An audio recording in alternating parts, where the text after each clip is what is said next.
नमस्कार, मैं हूं रत्ना और आप देख रहे हैं सी न्यूज़ भारत। आइए रुक करते इस वक्त की मध्य प्रदेश बुलेटिन की ओर, जहां हम सबसे पहले बात करेंगे ग्वालियर की, जहां जीजा साले के बीच रुपए के लेन देन को लेकर हुए विवाद के बाद मारपीट और फायरिंग का मामला सामने आया है। इसके साथ ही बात करेंगे इंदौर की, जहां मुख्यमंत्री मोहन यादव ने विशाल गौशाला के निर्माण का भूमि पूजन किया। ऐसी तमाम खबरों पर विस्तार से चर्चा करेंगे इस बुलेटिन में। विगत 20 मार्च को नरसिंहगढ़ पुरवा निवासी रामकुमार उपाध्याय की पत्नी विमला उपाध्याय को इलाज के लिए जिला चिकित्सालय में भर्ती कराया गया है, जहां इमरजेंसी ड्यूटी डॉक्टर ने उक्त मरीज को आईसीयू में भर्ती करा दिया। नर्सों द्वारा कॉल पर डॉक्टर अरविंद सिंह को बुलाने की बात कही गई, लेकिन वो मरीज को देखने नहीं आए, ऐसा मृतक के परिजनों का आरोप है।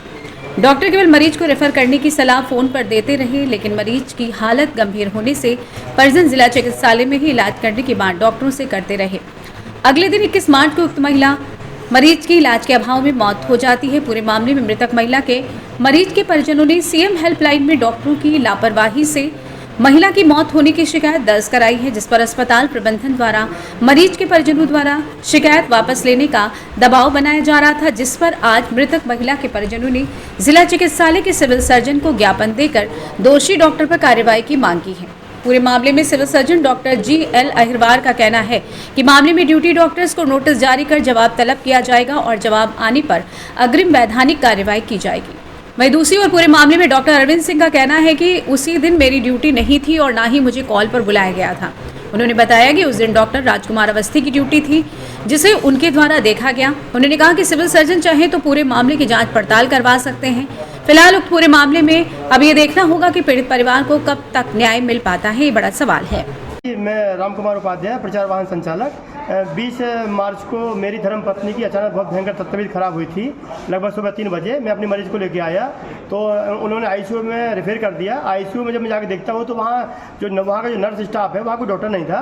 वो अरविंद सिंह से बात करते हैं डॉक्टर से, तो अरविंद सिंह फ़ोन से ही कहते हैं कि इनको रेफर कर दो, जबकि मेरा मरीज उस समय उस स्थिति में नहीं था कि मैं उसे बाहर ले जाऊँ। उसका BP पल्स वगैरह सब पूरा लो था और 24 घंटे बाद मेरे मरीज का सब कुछ अच्छा आ गया था, BP पल्स वगैरह, और 24 घंटे बाद उनका इलाज होता है तो उनकी मौत हो जाती है। तो मौत के 10 मिनट के बाद अरविंद सिंह आ जाते हैं। सीमा मुझे ये शिकायत है कि 24 घंटे तक डॉक्टर लोग क्यों नहीं आए। आईसीयू जैसे डिपार्टमेंट में डॉक्टरों को ना होना, नजर रहना, ये बहुत बड़े सब गलत है सर। और सर पत्नी की मौत के जिम्मेदार किसको मानते हैं? श्रीमान जी देखो, मौत तो सर भगवान के हाथ में होती है, जीवन भगवान के हाथ में होती है, जो कि सच्चाई है। लेकिन सर 24 घंटे में कम से कम डॉक्टर आगे एक बार देख लेता तो हमें उसी का दुख नहीं होता। लापरवाही किस डॉक्टर की मानते हैं? श्रीमान जी पूरी डॉक्टरों की लापरवाही है श्रीमान जी। हम जब भी इधर आते हैं डॉक्टर पूरा समझे इतना बड़ा जिला। आज किस प्रकार की शिकायत की है? आज श्रीमान जी मेरे पास फोन आया था कि आप अपनी सीएम हेल्पलाइन बंद करवा दीजिए, तो उसके लिए मुझे बार बार बुलाया जा रहा था कि आप बंद करवा दीजिए। तो मैंने कहा श्रीमान जी आप खूब बंद करवा दीजिए, मुझे दिक्कत नहीं है, संतुष्ट नहीं है। आज किस चीज़ की शिकायत की है? आपने की श्रीमान जी उसी क्या किया था आपने? उनमें ये कहा था कि श्रीमान जी यहाँ लापरवाही हो रही है, कोई डॉक्टर नहीं है, वो आईसीयू जैसी स्थिति में हमारा मरीज मौत और जिंदगी से लड़ रहा है, यहाँ कोई नहीं है। उसके लिए मरीज का नाम था विमला उपाध्याय। आवेदन आया है, किस प्रकार का आवेदन आया है, क्या कार्रवाई की जाएगी? देखिए 21 तारीख से 9, आज कितना तारीख 11, 20 दिन हो गए हैं। अभी तक मुझे कोई एक चीज़ के संज्ञान के बारे में नहीं था कि मरीज के साथ क्या हुआ। उनके परिजनों द्वारा अभी एक आवेदन दिया गया है कि चूँकि डॉक्टर अरविंद सिंह को वहाँ पर ऑन कॉल आना था, उनके द्वारा एक आवेदन दिया गया है।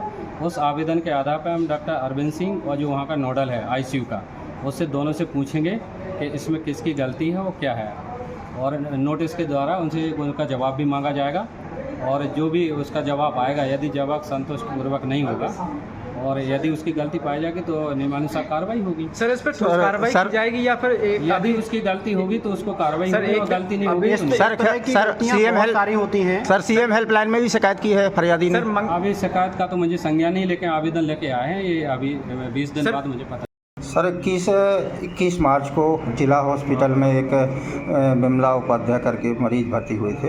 उनके परिजनों का आरोप है कि ड्यूटी आपकी थी, कॉल पे आपको बुलाया गया था, लेकिन आप नहीं पहुंचे और उनके मरीज की डेथ हो गई। सर इसमें क्या सच्चाई है? विमला उपाध्याय जो कि पेशेंट थी, जो कि हॉस्पिटल में भर्ती थी, उस दिन डॉक्टर राजकुमार अवस्थी सर की ड्यूटी थी। उन्होंने पेशेंट को देखा जो कि कंप्लीट हार्ट ब्लॉक में थी, तो उन्होंने पेशेंट के घर वालों को ये भी बताया था कि इनको कंप्लीट हार्ट ब्लॉक है। तो जो कि कंप्लीट हार्ट ब्लॉक में जो कि मेडिकल मैनेजमेंट कर सकते हैं, वो ज़रूरी दवाएं भी दी गई थी और सारा पेशेंट को आईसीयू में रख के बराबर उसकी मॉनिटरिंग करी जा रही थी। लेकिन उस दिन मेरी कॉल ड्यूटी नहीं थी।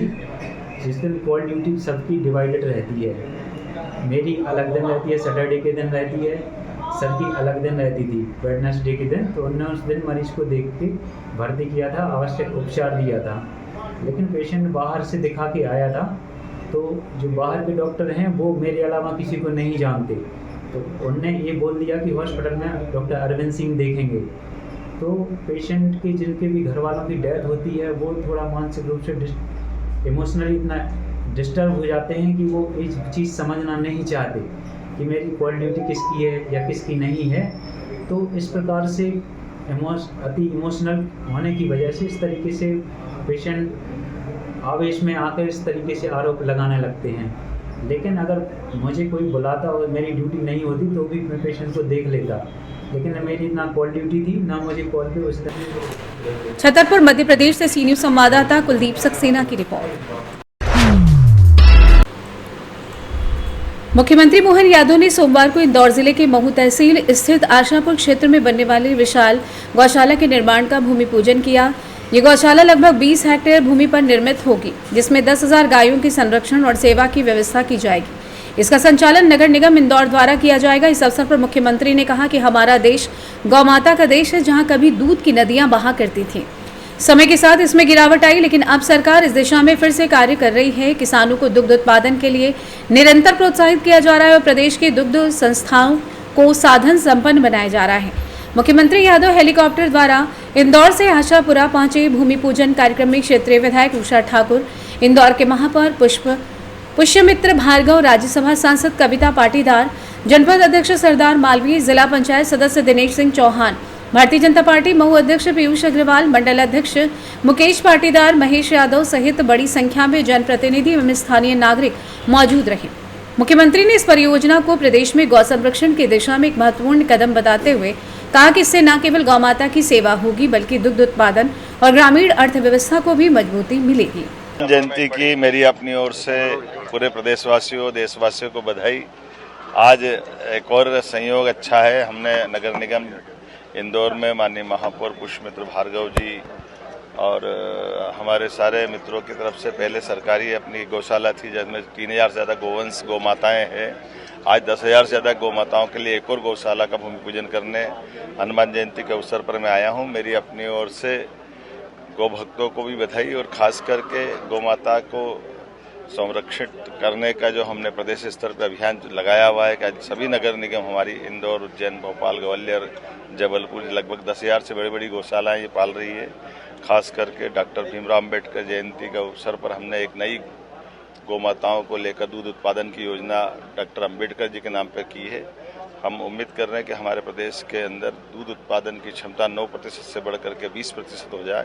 इसलिए कल गृह मंत्री माननीय अमित शाह जी भी यहाँ आ रहे हैं। मैं प्रदेश की जनता की ओर से उनका भी स्वागत करता हूँ और उम्मीद करता हूँ कि दूध उत्पादन के इस अभियान में न केवल लोगों की आय बढ़ेगी, बल्कि दूध के उत्पादन में मध्य प्रदेश देश का नंबर 1 राज्य बनेगा। मेरी अपनी ओर से बधाई।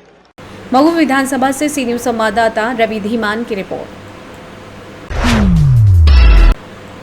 पन्ना के देवेंद्र नगर के पास हुई दुर्घटना मातम में बदली शादी की खुशियां, जब एक दर्दनाक सड़क हादसे में मां और बेटे की जान चली गई। दोनों बाइक पर सवार होकर मृतक की बेटी की शादी का सामान लेने और शादी की तारीख निकलवाने के लिए जा रहे थे, तभी एक तेज रफ्तार कार ने उन्हें टक्कर मार दी। हृदय विदारक घटना नेशनल हाईवे 39 देवेंद्र नगर थाना अंतर्गत शरीफ ढाबा के पास हुई। टक्कर इतनी जबरदस्त थी कि मां और बेटे दोनों गंभीर रूप से घायल हो गए, जिन्हें प्राथमिक उपचार के बाद जिला अस्पताल लाया गया, जहां उपचार के दौरान दोनों ने दम तोड़ दिया। घटना के बाद क्षेत्र में शोक की लहर दौड़ गई। मृतकों की पहचान कालाटी आदिवासी उम्र 60 वर्ष और उनके बेटे मिजाजी आदिवासी उम्र 35 वर्ष निवासी जामुन हाई के रूप में हुई है। बताया जा रहा है कि मृतक मिजाजी आदिवासी की बेटी की शादी की तैयारियां पूरे जोरों पर थीं और परिवार में उत्साह का माहौल था। इस दुखद घटना ने न केवल परिवार बल्कि पूरे क्षेत्र के लोगों को गहरा सदमा पहुंचाया है। घटना के बाद पुलिस ने पंचनामा कार्रवाई कर उपरांत दोनों की शवों को पोस्टमार्टम हेतु भेज दिया है। आगे की कार्रवाई जारी है। जानते हैं परिजनों का इस विषय में क्या कुछ कहना था। हो गया कि ये जा रहे थे शाम टाइम 3-4 की टाइम रही, 2-2:30 टाइम इतनी की टाइम रही है। जा रहे थे बिटिया का शादी करना था, इसलिए सामान लेने न जाने रहे तो वहीं सुध कर पंडित पास। तो यहाँ ये शरीफ ढाबा के पास वेयर हाउस है, यहाँ पर वो हो वहाँ से अल्टो आ रही थी सामने से, टक्कर मार दी। टक्कर मार दी सामने से। कितने लोग थे बाइक में? बाइक में 2 माता और भाई रहे। माता थी और भाई। फिर जानकारी लगी तो कहाँ ले गए आप लोग? जानकारी ले गए अस्पताल, वहाँ ले गए दीवन नगर, वहाँ से रिटर्न कर दिए पन्ना। यहाँ लोग आए कोई 7-8 बजे, मृत्यु हो गई उनकी दोनों की। यहाँ खत्म हो गए जी। कब की शादी थी? शादी अभी की रही, अब सुधवा लेते, पंडित बताता कि कितने दिन सुधवा में यहाँ जात रहे और सामान वामान ले आते। क्या नाम है आपका? फूलचरण जन्हाई। पन्ना से सी न्यूज़ संवाददाता रीना सोनी की रिपोर्ट। सतना 12 अप्रैल यानी आज समूचे शहर देश में हनुमान जयंती मनाई जा रही है। भगवान हनुमान के जन्मोत्सव का पर्व हिंदू धर्म में अपार श्रद्धा और उत्साह के साथ मनाया जाता है। बजरंगबली को शक्ति, भक्ति और सेवा का प्रतीक माना जाता है। हनुमान जयंती के दिन हनुमान जी की विशेष पूजा अर्चना की जाती है। धार्मिक मान्यता है कि हनुमान जी की आराधना करने से व्यक्ति को सभी प्रकार के कष्टों से मुक्ति मिलती है, क्योंकि उन्हें अष्ट सिद्धियों और 9 निधियों का वरदान प्राप्त है। ये पावन पर्व हर वर्ष चैत्र महीने की पूर्णिमा तिथि को मनाया जाता है। भगवान राम के परम भक्त हनुमान जी को संकट मोचन कहा जाता है। वे शक्ति, भक्ति और अटूट विश्वास के प्रतीक हैं। धार्मिक मान्यताओं के अनुसार उनकी पूजा करने से भय, नकारात्मक ऊर्जा और बुरी शक्तियों का नाश होता है। इस दिन हनुमान चालीसा, बजरंग बाण और हनुमान अष्टक का पाठ विशेष फलदायी माना जाता है। आज प्रेम विहार कॉलोनी विशाल भंडारे का आयोजन किया गया और जितेंद्र राय का मानना है कि भारत में वीर बजरंगबली की जयंती पर सरकार को छुट्टी घोषित करनी चाहिए, क्योंकि बजरंगबली कलयुग के सबसे बड़े भगवान हैं और संकट मोचन हैं, बुद्धि और रक्षा करने वाले हैं। जिस कारण से हनुमान जयंती पर छुट्टी घोषित की जाए। इसमें प्रेम विहार और शहर भर के भक्तों ने भंडारे में शामिल होकर हनुमान जी का प्रसाद ग्रहण किया। सतना से सी न्यूज़ संवाददाता बलवीर सोनी की रिपोर्ट। ग्वालियर के सिरोल थाना इलाके में जीजा साले के बीच रुपयों के लेन देन को लेकर हुए विवाद के बाद मारपीट और फायरिंग का मामला सामने आया है। दर्जन भर से अधिक लोग बंदूक और हथियार लेकर पहुंचे और ताबड़तोड़ फायरिंग की। देर रात हुए झगड़े के बाद फरियादी पक्ष थाने भी पहुंचा, लेकिन पुलिस ने कोई सुनवाई नहीं की। बाद में आज एसपी ऑफिस पहुंचे फरियादी पक्ष ने मामले में उचित कार्रवाई की मांग की है। फरियादी पक्ष द्वारा मारपीट और फायरिंग के वीडियो भी पुलिस को मुहैया कराए गए हैं। दरअसल पूरा मामला सिरोल थाना क्षेत्र के सिरोल गांव का है। यहाँ उदय भान सिंह और रामविलास गुर्जर आपस में जीजा साले हैं। इनके बीच रुपयों को लेकर लेन देन भी है। बीती रात उदय भान और उनके रिश्तेदार चंद्रभान होटल पर खाना खा रहे थे, तभी रामविलास अपने साथियों के साथ पहुंचा और रुपयों के लेन देन को लेकर झगड़ा करने लगा। विवाद बढ़ा तो उन्होंने उदय भान और उनके रिश्तेदार के साथ मारपीट करते हुए फायरिंग कर दी। साथ ही 1 घंटे बाद लौटकर देख लेने की धमकी देकर फरार हो गए। करीबन घंटे भर बाद वापस आए दर्जन भर आरोपियों द्वारा ताबड़तोड़ फायरिंग शुरू कर दी। फरियादी का आरोप है कि करीबन 20 से 25 फायर किए गए और धमकाते हुए आरोपी मौके से फरार हो गए। घटना के तुरंत बाद फरियादी पक्ष सिरोल थाने पहुंचा, लेकिन पुलिस ने उचित कार्रवाई नहीं की। आज दोपहर भी फरियादी एसपी ऑफिस पहुंचे और मामले में आरोपियों पर कड़ी कार्रवाई करने की मांग की। एसपी ऑफिस में अतिरिक्त पुलिस अधीक्षक निरंजन शर्मा ने मामले की जानकारी देते हुए बताया कि उदय भान और रामविलास के बीच रुपयों के लेन देन को लेकर झगड़ा है। बीती रात भी विवाद के बाद मारपीट और फायरिंग हुई है। पुलिस द्वारा मामले में फिलहाल जांच पड़ताल जारी है। जानते हैं इस विषय में फरियादी पक्ष चंद्रभान सिंह गुर्जर और अतिरिक्त पुलिस अधीक्षक ग्वालियर निरंजन शर्मा का क्या कुछ कहना था। क्या नाम है आपका? चंद्रभान। क्या घटना हुई थी? हमारे यहाँ पे हमारा साला लगता है, परिवार के सुरेश भाई साहब हैं, उनका साला है। तो वो आया हमारे पास में, गाड़ी रोकी, उसने गाड़ी रोक के बोला कि मुझे पैसे चाहिए। हमारा उससे देन लेन चलता था, तो हमने कहा यार हम पे तो नहीं है, हमने ज़मीन वमीन ली है, हमने कुछ भी किया है, तो हम पे नहीं है व्यवस्था। नहीं, तुम गाली दे के वो बात करने लगा। गाली दे के बात करने लगा तो मैंने कहा यार गाली मत दे, ये गाली मत दो। तो अरे मैं ये कर दूँगा, वो मारा पीटी करने लगा। मेरा भतीजा भी है साथ में, वो भी एकदम ऐसा होपलेस हो गया, तो उसके भी हाथ में लगी है। और उसमें आगे जाके फिर उसने फायर किया है। कितने क्या राउंड फायर किए? उसने 20 से 25 के फायर किए हैं। कौन सी जगह की घटना? पहले एक किया था, सरोल की घटना है। हाँ, फिर एक करके फिर बोला कि 1 घंटे बाद गाली दे के 1 घंटे बाद मैं फिर आ रहा हूँ। तो हमने सोचा, हम डर के मारे हम पहुँच गए थाने में पहुँचे। हम थाने पहुँच गए। थाने में हमें सूचना मिली घर से वो आया था, हमें सूचना मिली घर से कि वो फायरिंग हो रही है। सर सिरोल में फायरिंग का मामला सामने आया है। सिरोल थाने में जो है देर रात को फायरिंग की घटना की सूचना प्राप्त हुई थी। उस पर से पुलिस द्वारा सिरोल पुलिस द्वारा तत्परता से घटनास्थल का निरीक्षण किया गया। उदयवान गुर्जर और उनके रिश्तेदार हैं रामविलास गुर्जर, इनमें खाना खाते हुए विवाद हुआ आपसी में और विवाद पर से जो है मारपीट हुई और मारपीट कर हवाई फायरिंग की ऐसी जानकारी प्राप्त हुई है, जिसमें पुलिस द्वारा वैधानिक कार्रवाई की जा रही है। ग्वालियर से सी न्यूज संवाददाता शिवम की रिपोर्ट। फिलहाल इस बुलेटिन में बस इतना ही। देश और दुनिया की तमाम बड़ी खबरों के लिए देखते रहिए सी न्यूज़ भारत।